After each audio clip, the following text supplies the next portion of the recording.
Hola, ¿qué tal? ¿Cuántos de ustedes tienen hermanos en su familia? ¿Cuántos de ustedes se criaron con ellos? ¿Cuántos de ustedes compartieron la misma habitación, por ejemplo? ¿Dormían juntos? ¿Peleaban juntos? ¿Se reconciliaban juntos? ¿Lo pasaban bien? ¿Veían televisión? No sé, tantas cosas que uno hace con los hermanos cuando se cría. Yo personalmente tuve esa bendición. Yo tengo dos hermanos mayores y los tres estábamos en la misma pieza. Ustedes se imaginarán cómo habrá sido esto.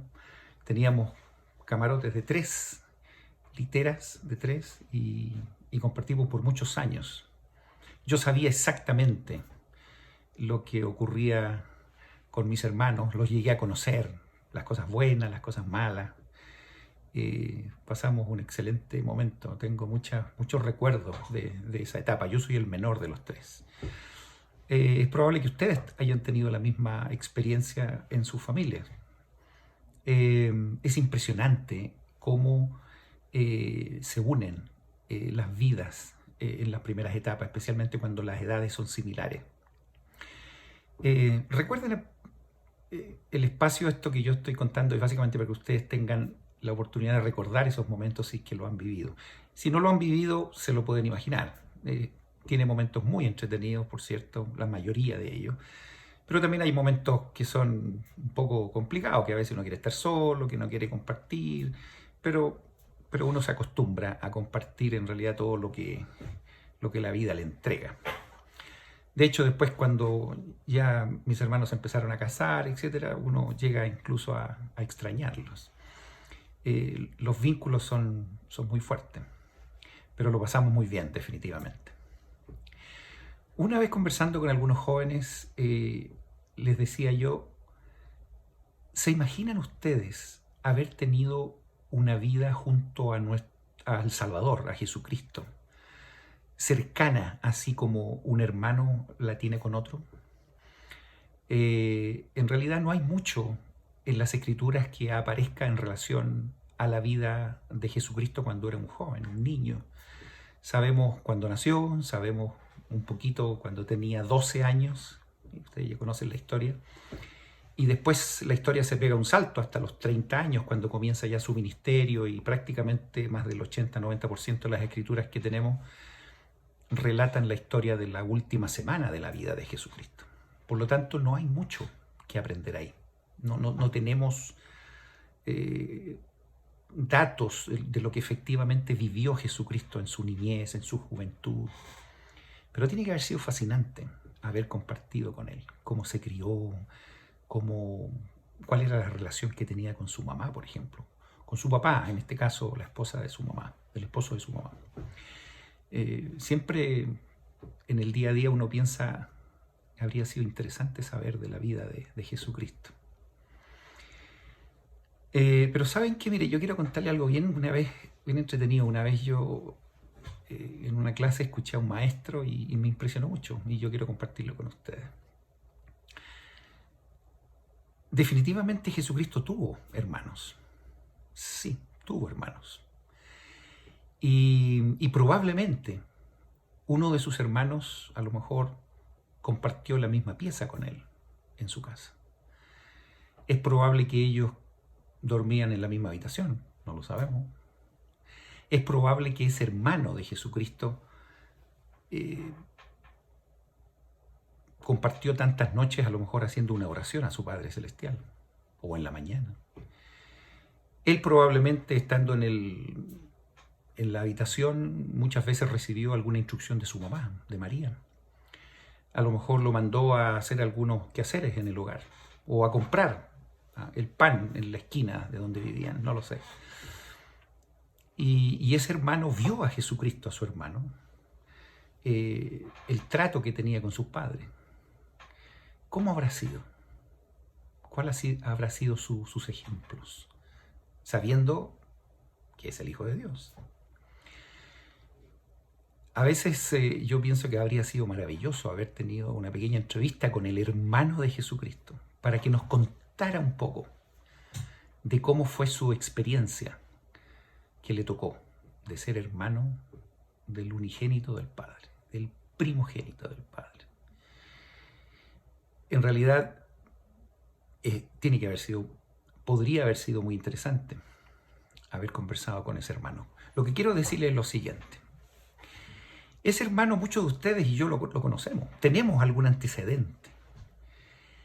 Si vamos al Nuevo Testamento, nos vamos a encontrar con este personaje que estamos buscando, exactamente, el hermano de Jesucristo. ¿Saben quién es? ¿Ya adivinaron? Así es Santiago.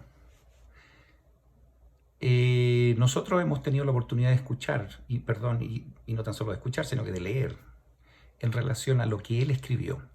¿Por qué les cuento esto? Porque quizás ahora cuando leamos a Santiago, vamos a tener un especial cuidado, porque las palabras que vienen desde sus escritos contienen una serie de experiencias previas que él vivió. Por lo tanto, podemos beneficiarnos de las cosas que nos enseñó de una manera un poco diferente. Por ejemplo, si uno quisiera entender el Evangelio en una forma práctica, porque obviamente él tiene que haber aprendido el Evangelio desde su hogar o desde su habitación junto a su hermano. Él sabía cómo vivir el Evangelio de una forma práctica. Quiero mencionar, el libro de Santiago es un libro muy cortito, tiene nada más que 5 capítulos. Pero si ustedes analizan los títulos de cada uno de los temas que ahí aparecen, son temas espectacularmente importantes. Algunos de ellos, por ejemplo, resistir la tentación, ser hacedores de la palabra. Incluso Santiago en sus escritos dice cómo reconocer la religión pura. Algunas de las enseñanzas están relacionadas con que Dios ha escogido a los pobres de este mundo y que son ricos en fe.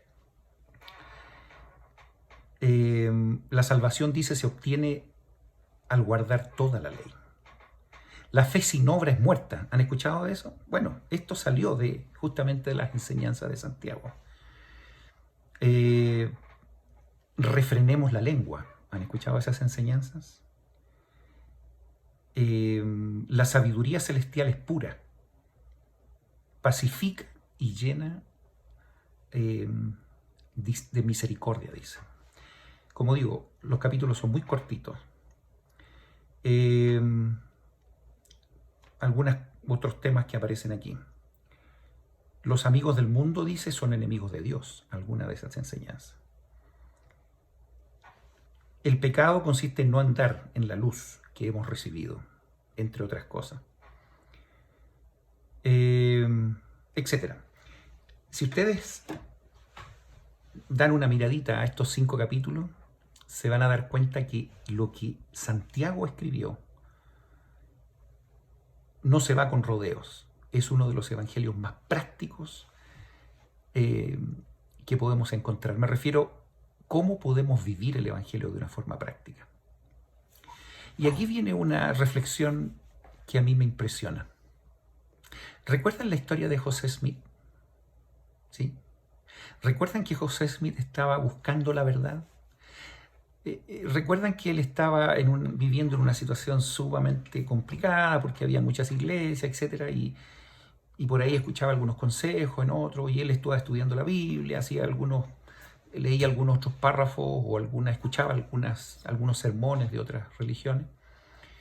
Pero finalmente, la historia dice que fue en el libro de Santiago, en el capítulo 1, versículo 5, donde él encontró la respuesta a esta pregunta. Yo pienso, y esto es una teoría mía, que no fue una coincidencia que José Smith haya acudido nada más y nada menos al hermano de Jesucristo para saber cómo llegar a su Padre Celestial y poder recibir la respuesta a sus preguntas. No tengo ninguna duda que cuando él leyó estos versículos, tiene que haber sentido las palabras del hermano de Jesucristo, diciéndole, esta es la manera de poder llegar al cielo. Esta es la forma de saber cómo comunicarte con tu Padre Celestial. Y si alguno de vosotros tiene falta de sabiduría, pídala a Dios. Ustedes saben la escritura de memoria, quien da abundantemente y sin reproche y le será dada. Y después dice, pero pida con fe, no dudando nada. Palabras tan simples, pero que venían cargadas de una experiencia vivida con el propio Salvador. Solamente quería compartir esto con ustedes. Cuando lean el libro de Santiago, ojalá que lo hagan en algún minuto, tómense un tiempo, ustedes lo pueden leer en un par de minutos, pero mírenlo bajo esa perspectiva de alguien que convivió con Cristo, alguien que sabe un poco más de lo que nosotros sabemos por las escrituras que tenemos. Por lo tanto, de alguna manera el Señor y nuestro Padre Celestial ha preparado todo esto en función de que volvamos a tener la restauración con nosotros, que podamos tener nuevamente el Evangelio a través de un profeta.